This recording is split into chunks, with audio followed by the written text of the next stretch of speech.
Some people in our culture talk about evolution as if it's a proven fact. Now, evolution is something that I've been pondering recently, and I have some questions about it that I believe are common sense questions that evolution needs to be able to answer to be considered a viable theory. Now, when you talk about evolution, you need to look at the history of it a little bit, because initially when people talked about evolution, they would say that the universe and the planet we live on and a lot of organisms already existed and didn't have a beginning point, and so they didn't have to address that question with that mindset. But then Albert Einstein, through his theory of relativity, and that being followed by Edwin Hubble in 1929 with the Hubble telescope, the combination of the two of them proved that the universe had a beginning point, and therefore anyone who believed in evolution needed to explain how it was in fact the evolutionary process that they believe in started.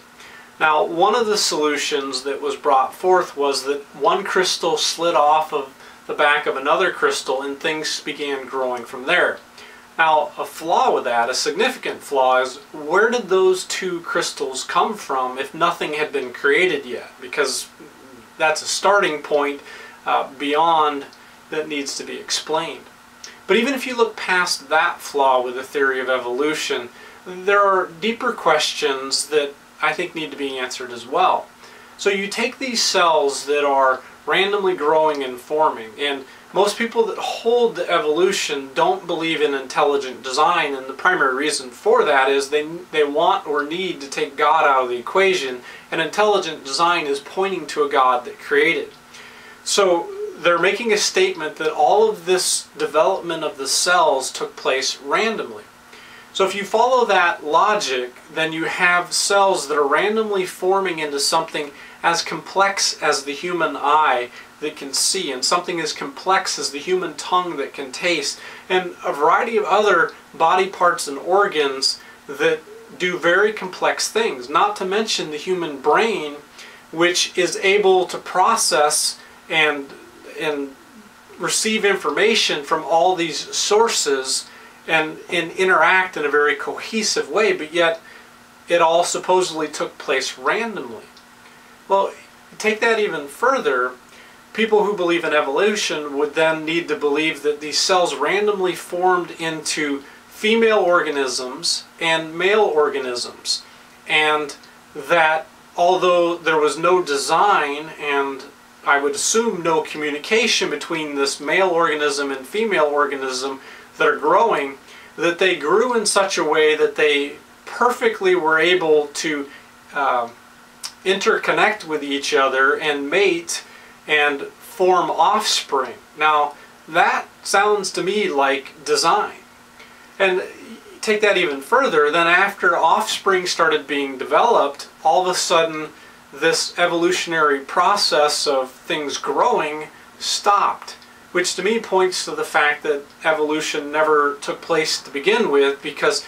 if it was an effective way for things to come into being, there was no need for it to ever end, and there was no need for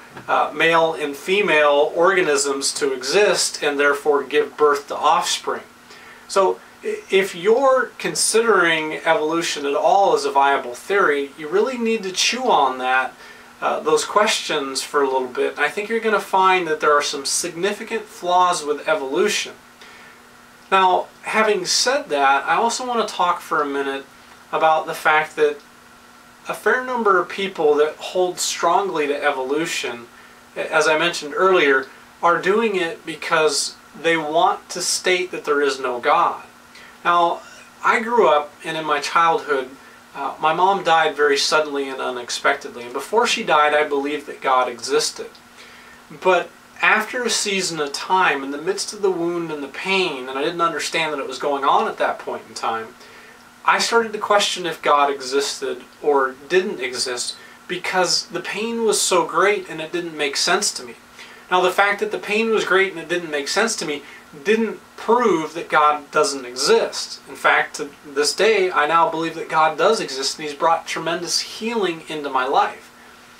But I believe that you'll find that a lot of people that believe in evolution, that cling to it and use it as a statement against intelligent design and against there being a God that created everything, that for the most part if you look, that you're going to find a wound of some sort of abandonment or hurt that took place in their life that ultimately needs healing.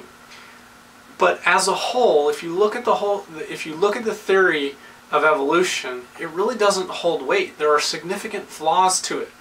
Now, I agree, it takes faith to believe what the Bible says about creation and God creating the universe out of nothing and God creating man out of dust. But it takes less faith to believe that than it takes to believe in the theory of evolution.